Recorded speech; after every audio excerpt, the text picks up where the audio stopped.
Hi everybody, welcome back once again to the Eastfield Gunroom YouTube channel with me, your host Matthew Morgan. As ever, this video is proudly sponsored by the British Shooting Show, the largest event in the British shooting calendar.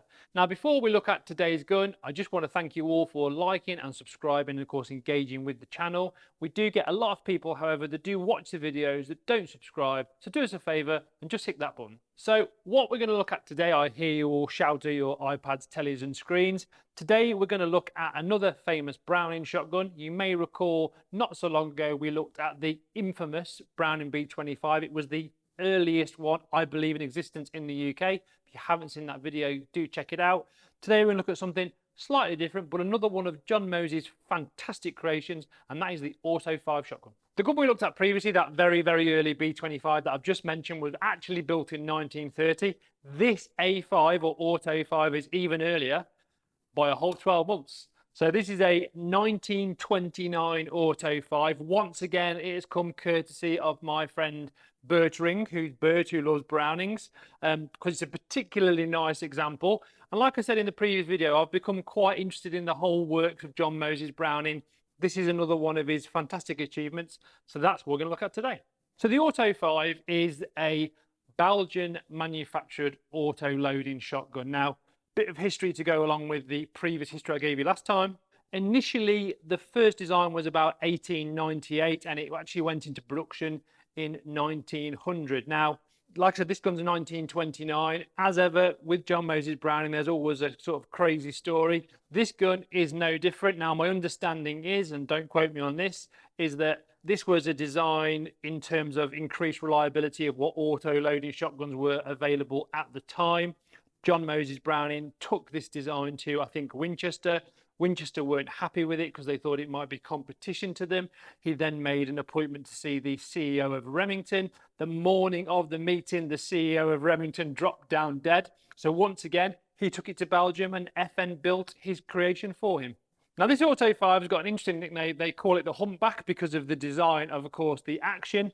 Now, you've got to think about this as being the root of semi-automatic shotguns. Yes, we're very au fait with the modern day creations from Benelli, which of course is inertia operated, and Beretta's gas, Remington. We've looked at all those guns on the channel, so do have a look. This goes back to the very bare basics of a semi-auto or auto-loading shotgun, and this is a long recoil operated gun.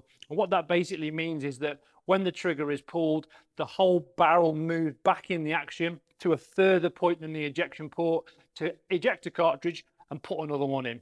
And that was the whole design basis on this. It was a 5-shot, so it was 1 in the chamber and 4, of course, in the magazine. And just to give you a bit of an interesting fact about the Auto 5, it carried on being built for almost 100 years, and in which time, in the 12 gauge, 16 gauge and 20 gauge, I'll be honest, here in the UK, we see very few of those small gauge ones. There was actually over 4.7 million of these guns produced.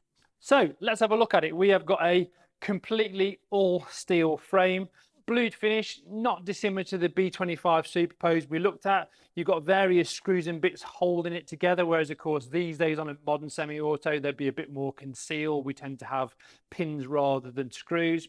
It's got the Browning magazine cutoff, which means you can cut off the magazine and only load it as a single shot. So you can just, so it basically means that the magazine doesn't feed, which is traditional on pretty much all Browning semi-autos. Now on the top of the action, we've got some scribble. We've got Fabrique Nationale, which of course is FN in Belgium, something in French, and of course the Belgium address, and the fact that it's a Browning patent. Let's not forget, John Moses himself was responsible for over 100 patents in terms of shotgun and firearm manufacture. So we've got a little tiny bolt on there. We've got the Belgian proof mark on here. Like I said, we've been able to date this gun to 1929. Now, although it's been sympathetically fettled, shall we say, it retains a lot of its originality and presents extremely nicely for a gun that, again, is almost 100 years old. So I mentioned the tiny little bolt, which by modern day standards is tiny, like a borrower's bolt. Of course, with the single cartridge goes in there. We push the button on the side, and then you could load 4 through the bottom into the magazine, which of course is just below the barrel. Here in the UK, we are restricted to 3 shots. So on this particular model, it's 2+1, whereas over in the States, where I'd imagine there are still thousands and thousands of these guns in use every single day because of their reliability and the fact they've always been favoured by hunters over there, they will be 5 shots as standard. Very interesting point with this gun, got the serial number on the bottom with the indent, which again allows for nice easy loading when you're loading the thing. Now, I'm no A5 expert in any way, shape or form, but I do believe that on these earlier guns, this is what's called the suicide safety. Bit of a grim name, and I'll tell you why that is. So the whole idea with, of course, the safety catch is to make the gun safe because of the positioning of it and the fact that you had to push it forward from inside the trigger guard and then release it that way. There was always a chance that you could actually pull the trigger rather than the safety, and that's where it got its name.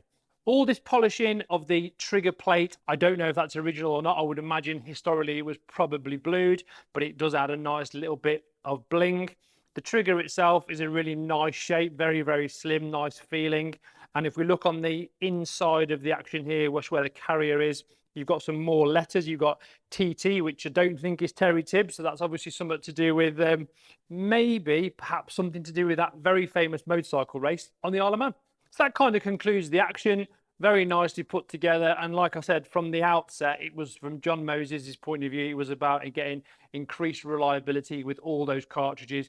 And that's why we came up, or he came up with this long recoil design, which I'm now going to show you how it works. Just to finish off, before I show you how it works, we're going to pull back this finely polished bolt here. We've got the Belgian proof marks once again, and a number. I'm not sure what that means because it's not the same as the gun in terms of the serial number. So we'll pull the micro bolt back, put the gun on the table. I could do with a higher ceiling, make sure it doesn't go through the ceiling.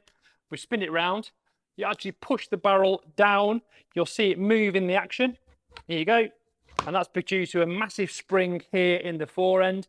And because it's kind of a mechanical and an agricultural feel, the guy who owns this has actually described shooting it as having an old-fashioned typewriter right by your face and someone dinging all the keys. So a really ingenious design. And if we stick with the barrel, this is a 29-inch. They were available in all sorts because this was one gun for absolutely everybody. I've talked about the fact you could get it in a 12 and a 16 gauge. You could get short barrels, 26-inch. I think I've seen these as long as 32-inch. And interestingly enough, a lot of the guns I've seen, the A5s, Auto 5s, are completely ribless. They didn't have a rib, just a bead on the front. We're lucky in the fact this one has got a slightly tapered rib, which again, for the 1920s was incredible. I measured that at about 11mm to 8 with a big brass bead on the front, which I don't know if that's original or not. Obviously, this is before the days of multi-chokes. So the majority of these guns were usually choked at about half or even full. And of course, you could then have them taken out accordingly to whatever you wanted. 2 3/4-inch chambers. Obviously, a gun of this age isn't going to be steel shot proofed. However, if you got one that was quite an open choke, like a cylinder and a quarter, because these things are so well made, bomb proof to a point, I think you'd be okay with high performance steel, but please no lawsuits. So that's pretty much the metal work. I'm going to take the fore end off now, and you'll see the immense tension that's actually on that spring when I undo the fore end catch. So just undo the fore end nut, which has got a swivel attachment on it, because of course people will be carrying these around shooting all sorts of animals, probably bears. Fore end comes off, and underneath you've got that long recoil spring that does all of the work essentially, and you can see how powerful that spring is, which it's got to be because there's a serious amount of force exerted with, of course, firing the cartridge. So it's got to be able to chuck it back, empty the cartridge, and then load one back into the magazine. It is absolutely genius, in my opinion. If we take the barrel off, again, you can see how solid and sturdy this gun is. Look at the thickness of the steel in here. Again, we've got different numbers, which could probably be batch numbers. I'm not really sure. On the top of the barrel where it slides into the breech, you've got the Belgian proof mark. They seem to want to proof a lot of parts back in these days in Belgium. And of course, if you look where the piston cup would be on a Beretta, of course there's no holes because there's no gas. It's simply down to inertia and that long recoil. Now that brings me on to an interesting point. This gun weighs 8.5 pounds. Well, you might think that's quite heavy for a hunting gun, which in essence is what it was, but let's not forget it's going to kick quite a bit because of the mechanics of it. You wanted to use big heavy cartridges, and for me that's also the reason why this particular model came with quite a short stock, because you want to hold it in quite tight. So moving on to the stock, this is a particularly nice piece of wood. You just don't tend to get them like this because it was a utilitarian, it was a tool, it was a gun for going and shooting, I don't know, comment below turkeys, quail, anything that pretty much moved when you were out on a hunt. This gun has been sympathetically restored, but the checkering style is all original. The stock is all original. It's even got the original, some kind of horn, Bakelite, whatever it is, FN plastic-ish buttplate with automatic on the side. Automatic, that's my fantastic American accent. Feel free to comment below on that, all our overseas viewers. And the forend, and this was always an Achilles heel with this particular gun, is because of the immense force when that barrel is going backwards and forwards in the action. If you didn't tighten these up properly, or if you did over tighten them, they would crack. I've seen dozens and dozens, probably hundreds of these guns over the years, and 9 times out of 10 they have got a crack straight down the middle just because they've been used, and that's just where they tend to go.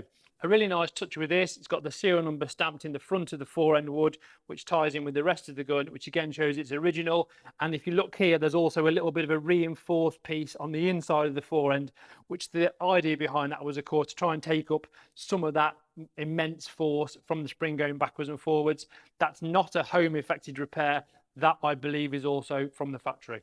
So put it back together, just slide that over the front. It is simplicity itself. The barrel slides into the receiver, and then the forend goes on. Push them back together at the same time, and then screw your nut back on accordingly. Just going back, we talked about that suicide safety. We've also got a full trigger tang with a semi-pistol grip stock. Semi-pistol grip stock was kind of the norm on a lot of guns of that period. Yes, if you came to the UK and had a gun made, it would probably have a traditional straight hand stock, but overseas it was usually a semi-pistol or a Prince of Wales. We've talked about the checkering being original.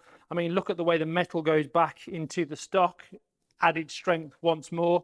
And I'm not sure that little nut or little grub screw or Allen bolt where it is original, but that's also like a little keeper screw, which again shows even more attention to detail, despite the fact I don't believe these were that expensive at the time, because there was a lot of competition from the likes of Winchester. So just finishing off with the woodwork, we've got this nice flute in the front of the forend, so it feels nice and you get your fingers in it, give you a good grip, because of course when it comes back at your 1,000 mile an hour you need that. Double point checkering, and this was well before we had things like shims to do anything in terms of drop at comb, drop at heel. I don't know quite where John Moses Browning or Browning themselves came up with the dimensions for the stock for this gun, but it is flipping low. I mean, let's bear in mind the fact we've got this hog's back or hump back action. You've got to get over the top of that. If I mount that, it is seriously low. I mean, like, you know, I'd have to be 47 stone to be able to shoot that without a neck. That said, I think the actual lines of the gun, because of the height of the action, look really smart. So that has been yet another of John Moses Browning's fantastic creations, the Auto 5 self-loading shotgun. This one's from 1929. If you wanted to own a piece of history, you can literally pick these up. We've been down at Harperfield and they've sold for under £100, sometimes £200. It's such a nice thing just to have in the cabinet, just to, you know, be part of that story. I've just noticed, as it's glinted in the moonlight, sunlight, it's got ACEA special on the outside of the barrels. I would imagine that's to do with the type or the grade of the steel that's used in the barrels, because if we go on to the other side, there's nothing whatsoever. There's no reference to FN. The only reference to FN, of course, is the engraving on the side of the receiver, and of course that cool automatic butt plate. Thank you so much for watching this presentation of the Browning Auto 5. If you've got any questions, feel free to contact me directly or comment below. We'd love to hear your thoughts. I would imagine there are so many of these guns out there being used all the time now. The comments will go into meltdown. Don't forget to check out the website. Don't forget to like and subscribe. And if you do want to see more classic guns like this that are pieces of history, do contact us with your requests and we will do our best to bring them to you. As ever, this video is proudly sponsored by the British Shooting Show, and from me and yet another of the legendary designs of firearm manufacture. I'll see you next time.